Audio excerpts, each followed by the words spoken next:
Hey guys, welcome. Get in here. I can't see the return feed, Rob. I'm just looking here. I'm here with Rob Hix with Hixvideo. Usually I can see what you guys are seeing, but I can't right now. So just bear with me on this, guys.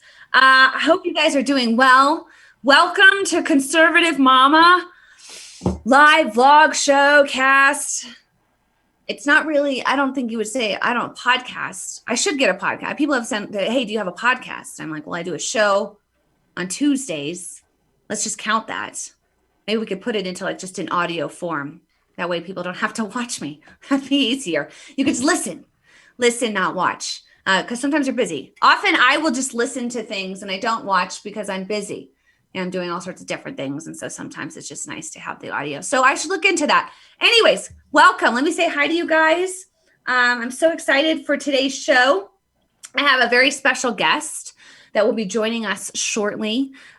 She is a woman that has a special story to tell, specifically addressing the persecution that's happening to the Uyghurs in China. It's very heartfelt, so emotional. She had a testimony last week in Congress, before Congress, to get a bill put into play, and actually it just recently passed. So we're thrilled about that, like literally moments ago. So she will be on to talk about that. She'll be on to talk about her sister. For right now, really quick, we're gonna talk hot topics, and really, let's just be honest. There's only one hot topic right now. I mean, everything has kind of gone out the window. I mean, at this point, the hot topic right now is clearly I can hear myself. It's clearly, hey guys, okay, I'm gonna say hi really quick. Vera, what's up? Margaret, hey, Gary from Indiana, Gary, Indiana. That's actually a place. There's a song, Gary, Indiana, Gary from Indiana. Hey, Ruth, what's up? Lisa, hey guys, get in here. I'm so excited for you guys to be on. The hot topic, like I was saying right now, is Ruth Bader Ginsburg has passed away. She was 87 years old, Supreme Court Justice. For years, she was appointed by Bill Clinton. I don't have much else that I want to add. I wish I give her thoughts and prayers for her family for this loss. It's very, very difficult when you lose a loved one. I lost my grandmother this last fall, and it's hard. It's very difficult. So prayers for her family as they mourn the loss of Justice Ginsburg. I totally disagreed with her policies, and that's really I'm Rob's watching. I don't have much else to say.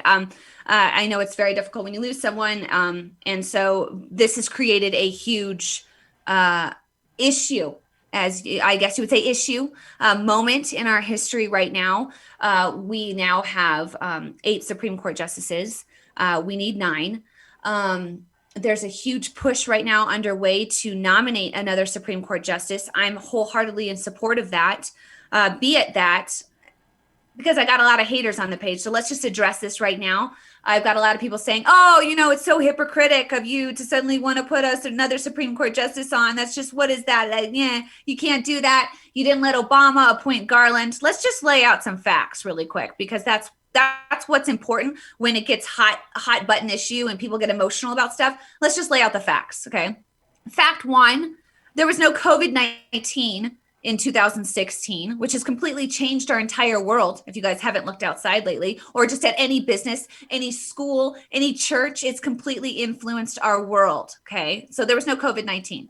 Second, the push for mail-in ballots. That's absolutely huge. Everyone's putting, the Democrats are specifically pushing for mail-in ballots, saying that you can't go outside, you can't do anything because COVID-19 is going to get you, and it'll specifically get you at the polls. Now, you can riot and you can loot and you can destroy businesses, and COVID-19 won't get you there, but it will get you if you try to head to the poll and vote.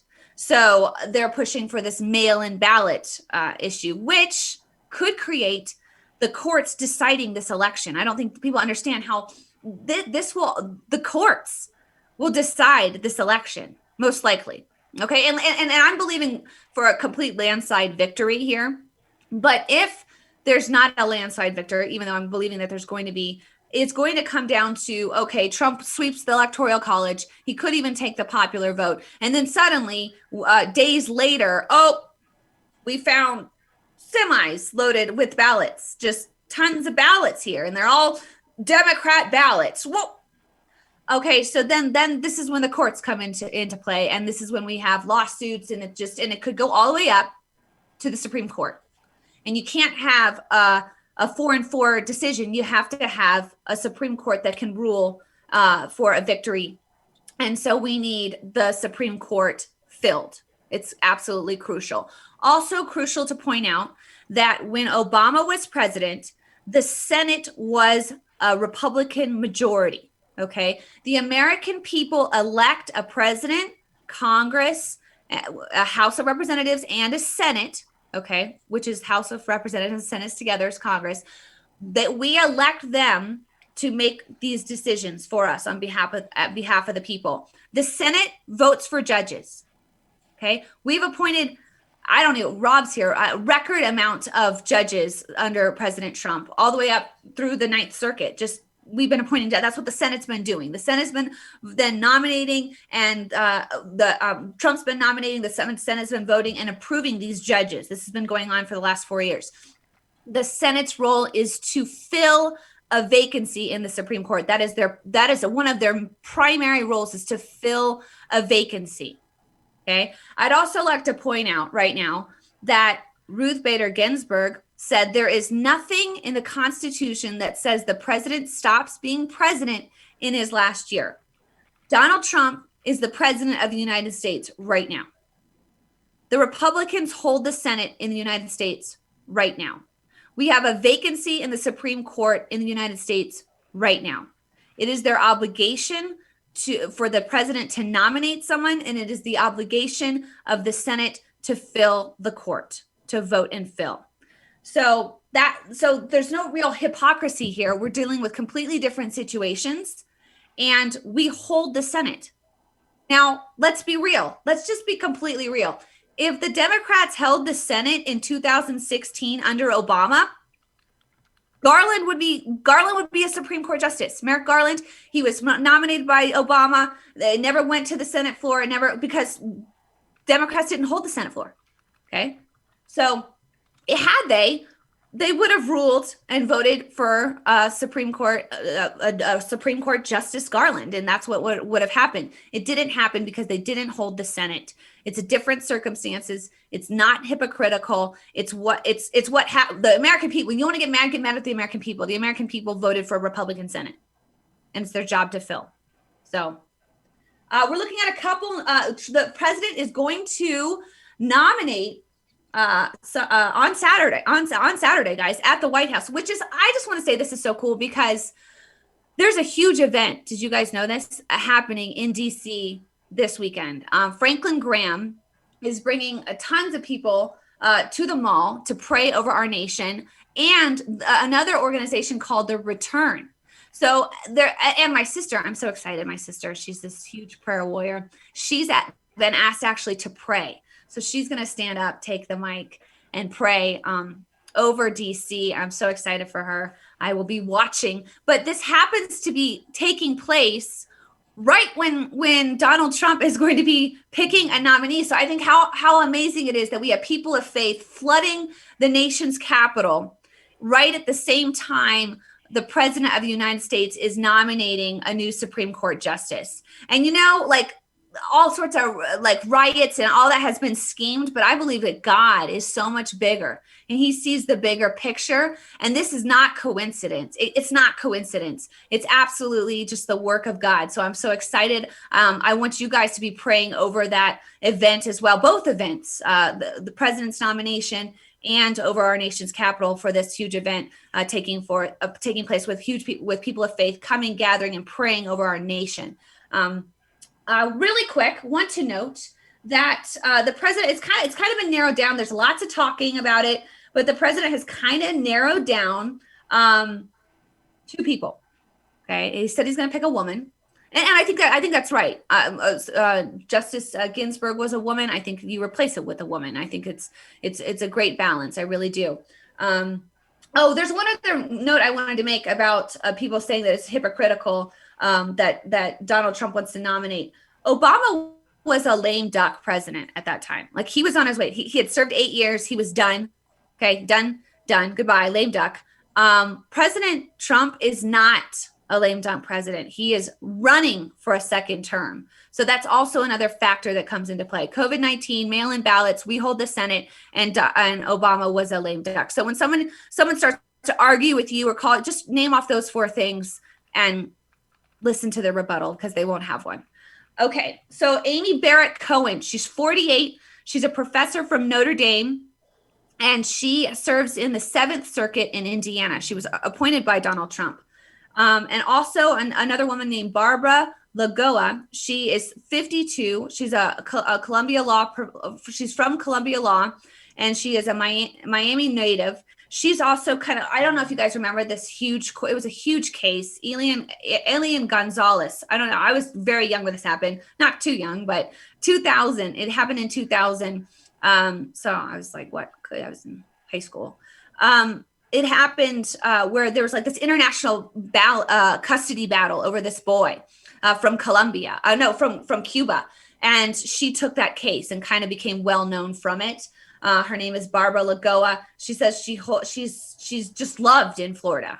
So Governor DeSantis loves her. Marco Rubio said glowing things about her. These 2 women are kind of the front runners. I'm leaning towards Amy Barrett just because she has 7 kids. I'm from a family of 7 kids. So that holds a special place in my heart. My mother is an incredible woman, a mother of 7. And any mom that's a mother of 7, I mean, seriously. But I mean, we'll see. So I'm excited. We'll see what happens. Okay. Oh, what is, Rob wants me to ask, what is Ruth Bader Ginsburg's legacy? I think that's important for people to ask, because death brings about a very important question of, what are you going to be remembered for? And at the end of the day, and this is something that has just now started to circle, and a lot of people don't know this, but this is something that Ruth Bader Ginsburg said. Okay, these are words that she spoke out of her mouth. She said, frankly, I had thought that at the time Roe v. Wade was decided, there was concern about population growth, and particularly growth in populations that we don't want to have too many of. Now, when she was being interviewed, the person interviewing her did not press her on that. But I would have liked to say, what populations do we not want too many of? Justice Ginsburg. What populations? Because that's a very important question that should be asked. She did highly support abortion. She was a huge advocate for it. And I know that Margaret Sanger, the founder of Planned Parenthood, was a eugenist, and she supported getting rid of the African American community, the Black community. So I think that these are questions you need to ask, and you need to ask why you support what you support and why you believe what you believe. And at the end of the day, guys, I got to be completely honest. At the end of the day, we're all going to stand before God, every single one of us, and we're going to have to give an account for our actions here on this earth. And it's a heavy thing, because I'm not going to be standing there with my kids next to me or with my husband next to me. It's going to be me alone. And so that's why this election is so important. That's why this upcoming nomination of this justice is so important. I am a pro-life mom. I believe that the creator of the universe is pro-life. He is the creator of life. Everything stems from life. You can't have any of this without life. Life is vital. And how do you stand for something if you don't stand for life? That's the very core of it all, is life. And that leads me to my next segment. And it's a sobering segment. It's very important that that we stand up for life. We stand up for life in the womb for those that cannot speak. We stand up for against totalitarian regimes that try to suffocate and take out life and to silence life and to steal life from others. I'm an advocate across the board for life. I stand up against any kind of human rights violations that are taking place across our world. And I believe abortion is a human rights violation. I believe that what's happening with the Uyghurs in China is a human rights violation. It is disgusting that people are being used for slave labor right now in China to provide us with material goods. If you knew that what you were wearing or what you were buying was supporting slave labor, I guarantee you the majority of you watching would not want it. You wouldn't partake in it. And that's why it's so vital that we inform and we make people aware of this. And I'm so excited to bring on Rushan Abbas. I want to really quick play a video about her. It's a quick promo of who she is and what she's fighting for. This actually is a promo for a video, a film that's going to be coming out in the Sundance Film Festival, which is huge. But I'm so excited to have her on. But watch this really quick, and then we'll bring Rushan on. Since September 11th, 2018, my sister is detained in China's Orwellian concentration camps. Hundreds of thousands of Muslims disappear into giant secure facilities. I am not a human rights activist for the world, searching for my sister. My sister's life is the first priority for me. This footage shows transfer of about 400 to 600 detainees, blindfolded, shackled in Xinjiang. The people that are in these concentration camps, their only crime was to be a Muslim.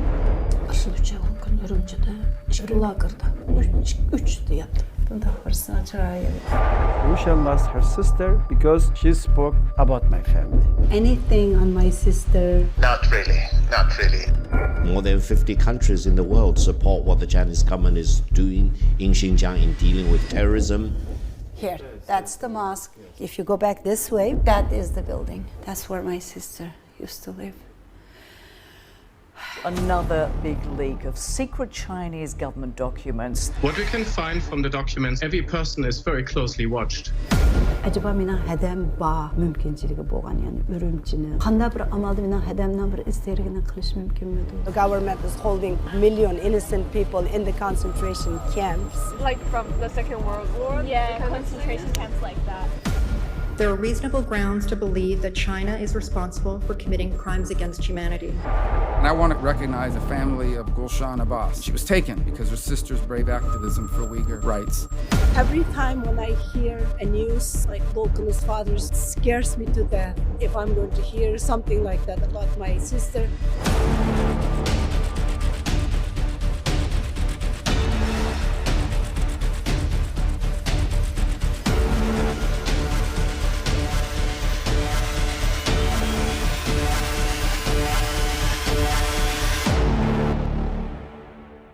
This is the home of Rushan Abbas. The door was sealed, and so this is how far I could get.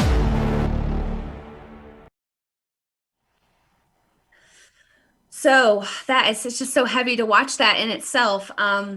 It is an honor to bring on Rushan Abbas with the Uyghur movement. She's the leader of the she's the leader of the Uyghur movement nationally. She's also the spokesperson as well.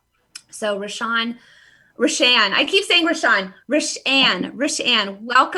welcome. So thankful that you've taken time out of your busy schedule. I know you're slammed. She's all over the world right now, traveling, and she's speaking and she's testifying in different nations about what's really happening in China with the Chinese Communist Party, the human rights violations that are taking place there. Rushan, welcome. Thank you for joining me. Thank you so much, Rachel, for giving me this platform and this opportunity to talk about the unprecedented and unspeakable atrocities that's being committed against the Uyghur people by the Chinese communist regime. Yeah. I want to really quick have you just kind of talk about what happened to your sister, because you hear that and it's like, well, what happened? What happened? So if you could just kind of tell the audience what happened to her and what your mission is right now. What are you trying to do?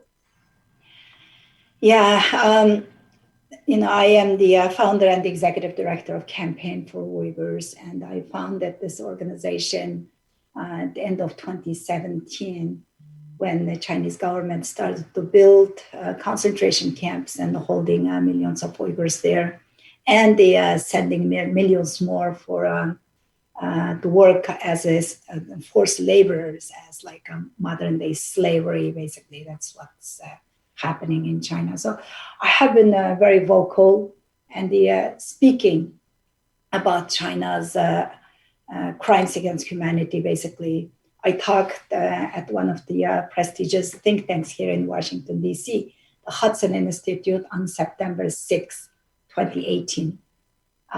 6 days later, just last week was 2 years anniversary of my sister's abduction, but 6 days after my speech that I talked about the situation and the conditions of the camps, while I was outlining the disappearance of my husband's entire family.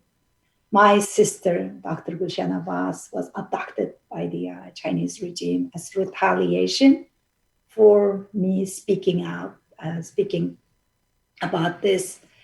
I'm an American citizen, and I live here in America. I was just exercising my constitutional rights, and I was just taking action about China's brutality. But my innocent sister back home, who has not done anything, who's not active, who's not very outspoken person, just a law-abiding citizen of China, who was a medical doctor before. She retired at an early age.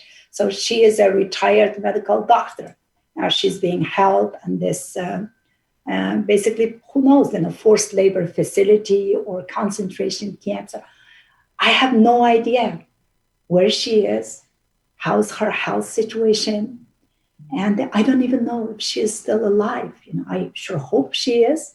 Yeah. But she became a victim. Just to correct about that trailer, thank you so much for playing that. That is the documentary that's being made.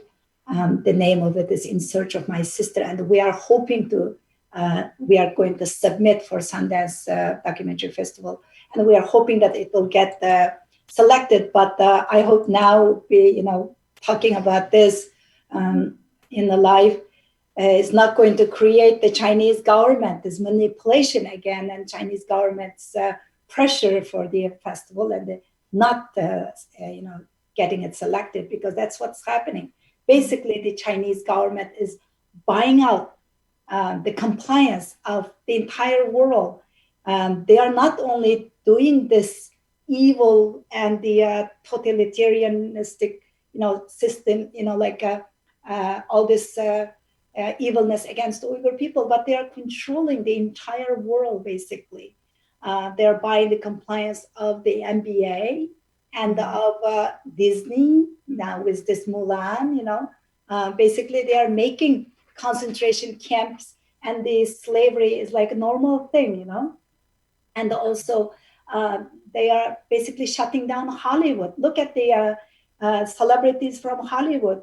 They are so outspoken for any kind of social injustice, but now there's millions of Uyghurs are being held in concentration camps by China.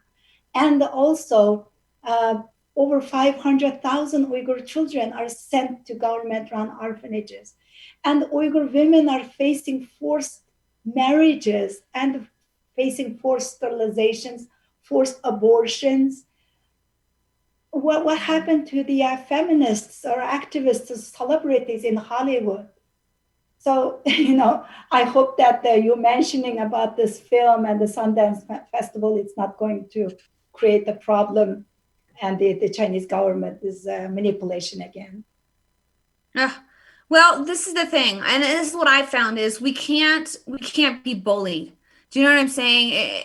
And of course, they don't want me talking about this stuff. They don't want the Americans for Limited Government, who is sponsoring the show, by the way. They don't want them talk. They have a whole thing called Divest China, and they're trying to break up the monopoly that China has on the world, basically. And they're in this huge fight too. They don't want Americans for Limited Government speaking about this either. And so what we need is we need more people to be brave, to speak up, to speak out, to not be intimidated, to stand up to the bully. Like that's what we're supposed to do. We're supposed to confront this stuff and bring it to light and shine. Because that's, I mean, if you really are a person that believes in helping people and humanity across the world, then it takes a little bit of courage to stand up and speak up to the big bad bully that's telling you to shut your mouth and don't talk. So I commend you on your bravery and your courage to pick up the torch and to shine light on what is going on in communist China. Now, why specifically are they targeting the Uyghurs over there? Can you explain that to people that are watching? Yes, the Uyghur people are, as you see, we are, culturally, linguistically, historically, and the religious-wise, we are completely different than Han Chinese people and the current government, the Chinese Communist Party, basically afraid of any kind of original thought or any kind of freedom, and believing anything other than the communist atheist ideologies. So basically, the Chinese government declared the Uyghurs as, a people needs to be cured for. Imagine that, just because of our religion, our religious beliefs or our language or our culture, because we are different. The Chinese ambassador, Cui Tiankai, who sits here in Washington, the Chinese ambassador to the United States, he shamelessly told the world, he told CNN when there was an interview, if you search on Google, you can find that. He says, through those camps, they call it so-called vocational training centers or re-education centers, he said, we are trying to make Uyghurs as normal persons. Imagine that just because we are different, we speak different language and we look different, we believe in different religion, they look at us, the Communist Chinese Party basically treated us as an abnormal commodity, Wow. So basically they're trying to exterminate our culture, and now it became active genocide, because when you mention what China's doing right now, forced marriages, mass rape, surveillance system to everybody, forced abortions, mandatory birth control, forced sterilizations, arrest, beating, torture, killing, child abduction, and organ harvesting, crematoria, and all that leads to genocide. Wow. So what's happening in our homeland is active genocide. Wow. And what's so crazy is these are people. I think like sometimes people have a disconnect where it's like, oh, it's happening over there, or it's not, these are people. Okay. God loves all people. Okay. He wants all people to know him. And so it is essential that we speak up for humanity. We speak up for people that are undergoing these horrific, grotesque circumstances. No one should be put into a camp because they think a certain way. No one should be forced to be sterilized because they're of a certain religious faith. It's amazing to me the people that are silent. And I want to say this because this is what happens when you give government absolute and total control. Okay, the Chinese government over there, the Chinese Communist Party, runs that country. They are untethered. No one holds them accountable. They are a communist regime. They do what they want to do. And I'm telling you right now, there are people within our country right now that want total government control. They want people to be controlled by the government. They want government to control everything. They're trying to shut down our religious speech. They're trying to shut down our religious freedoms. They're trying to shut down our free speech. They're trying to shut down our churches. They're trying to shut down anyone that disagrees with them. And it's a common theme that you can see right here. It's a communist controlling thing that is trying to overtake it's an ideology that's trying to overtake our world. And I know that the Chinese have infiltrated into our society in different ways to bring about a mindset where it's like, oh, it's no big deal. Like communism is no big deal. It's not, it's people are being dramatic. No, this is what happens when you give absolute power to something. It corrupts absolutely. Okay, these people they've created concentration camps. If that doesn't raise a red flag that, hey, maybe we shouldn't give all this power to a certain entity, I don't know what will. I really don't. That's why it is essential that we hold our government accountable. It is essential that we limit the role and power of our government. Okay, we are a government run by the people and for the people. And you see people that want to completely step in and override your rights as an individual. And thank God we live in America. Thank God we have the opportunity to vote on November 3rd for freedom. For freedom. So, Rushan, after hearing all this, I know that a lot of the people are like, well, what do we do? Like, what can we do? Like, you hear these horrific stories, your heart breaks. I can't imagine losing one of my sisters. I mean, it's heartbreaking. It's heartbreaking to hear your story, and I'm so sorry that you're going through this. I really am. And I want you to tell us what can we do? What can we do to have a say, to do something to help you and to help the Uyghurs? Yeah, thank you so much, Rachel, for asking that question. You are absolutely right. The Chinese government is not only doing this to the Uyghur people, they are doing this to our free society here, using our fellow Americans to defend this totalitarianism and the China's genocide.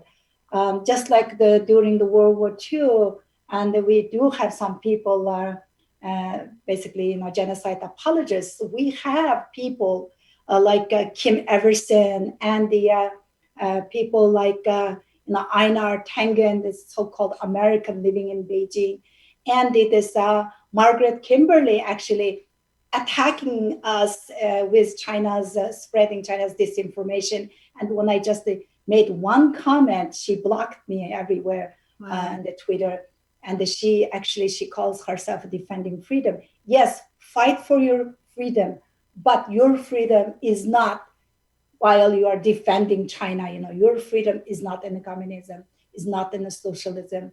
The grass on the other side is not greener.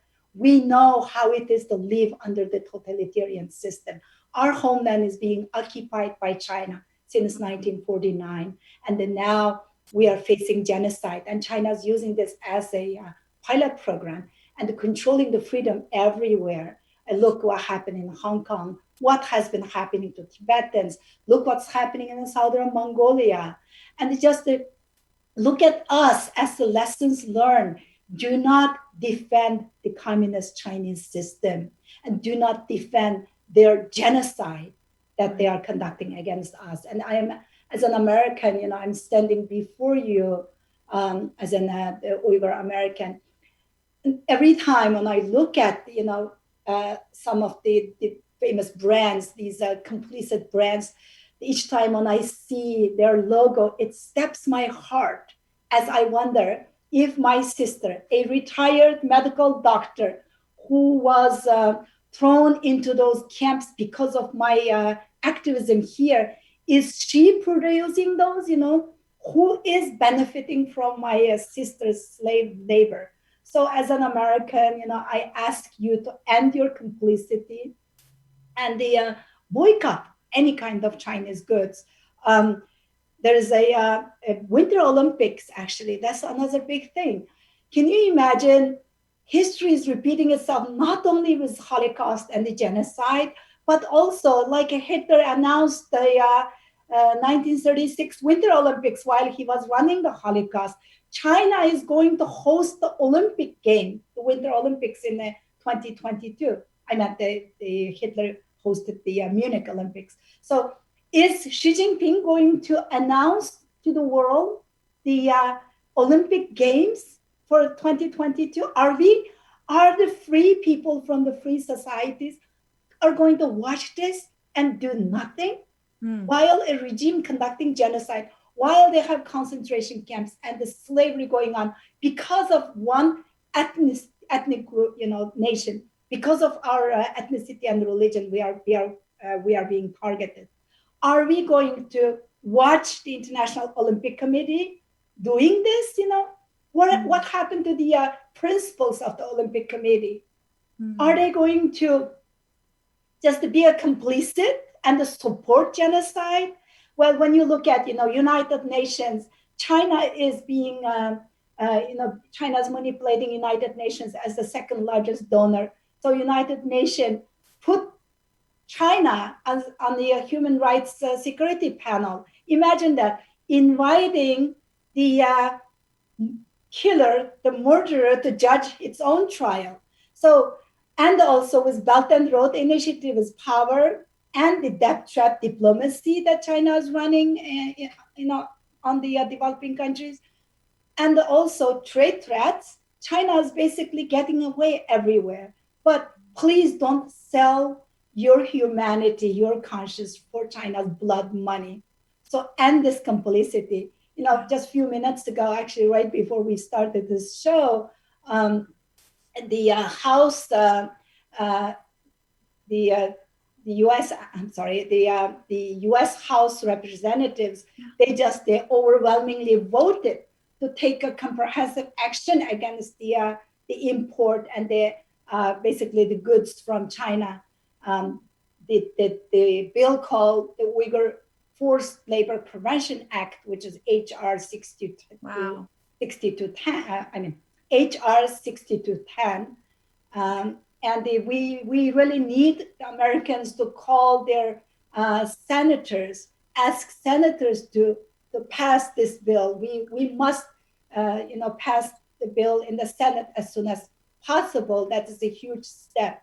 And also raise awareness. China is counting on silencing everybody, and China is counting on the disinformation that they are basically conducting everywhere, the false narratives, releasing all kinds of propaganda videos, which is absolutely lies. So please fight against that by spreading, raising awareness, spreading the words. Follow us in social media. We are very active in Twitter and Instagram and the Facebook. So just speak out.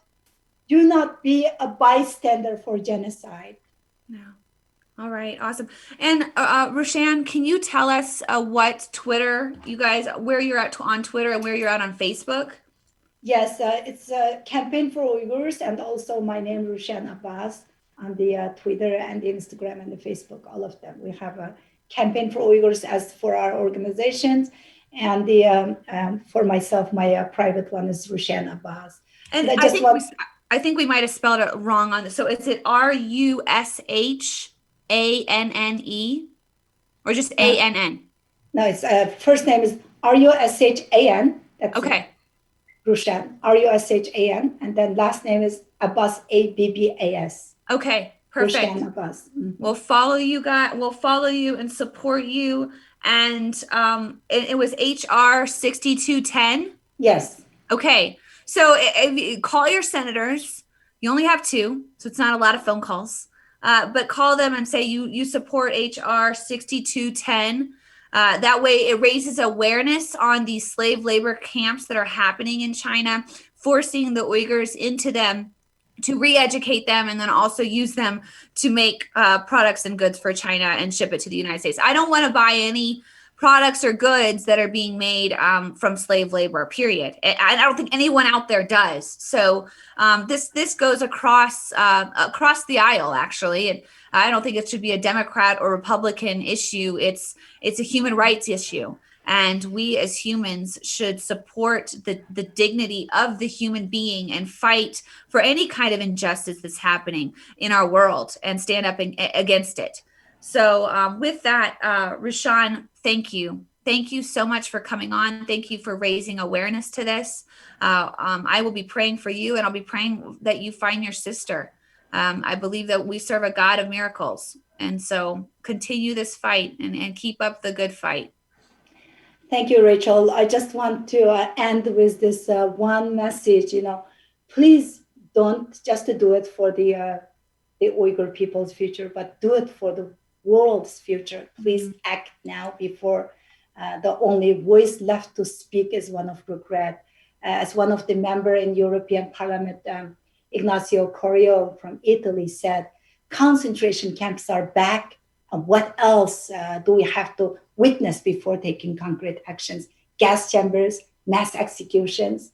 So please take action, because this is not just a calamity of the Uyghurs. This is the future of the world and the free society that we have worked so hard.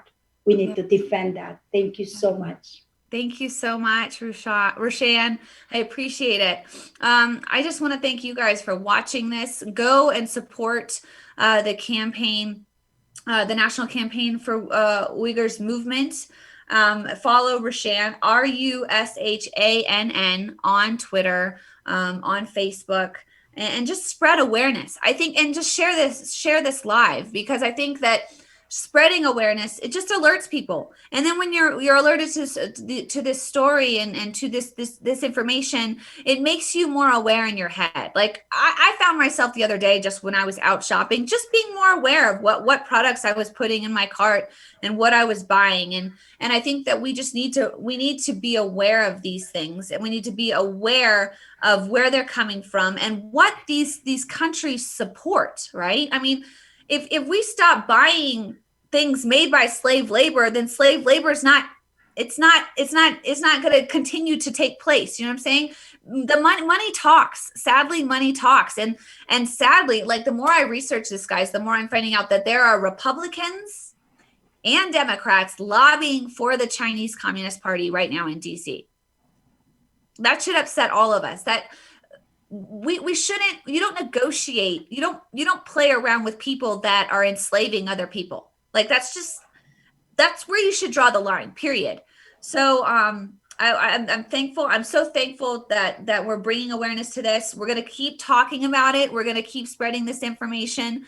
I want to thank Americans for Limited Government for sponsoring the show. I want to thank Rushan for coming on. I want to thank Rob Hix with Hixvideo. He's producing behind the scenes. I see him, but you don't see him. It feels so special. But I want to thank Rob. He's awesome. It's awesome to have him on the team. And thank you guys for watching. Share this video. Follow me on Conservative Momma on Twitter, Instagram. I'm all over the place. YouTube.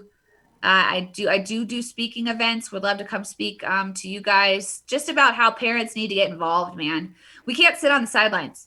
Okay, it's not about you. It's not about me. It's about our kids. It's about our grandkids. It's about standing up and fighting for freedom and liberty in this country, because there are people that do not want this country free.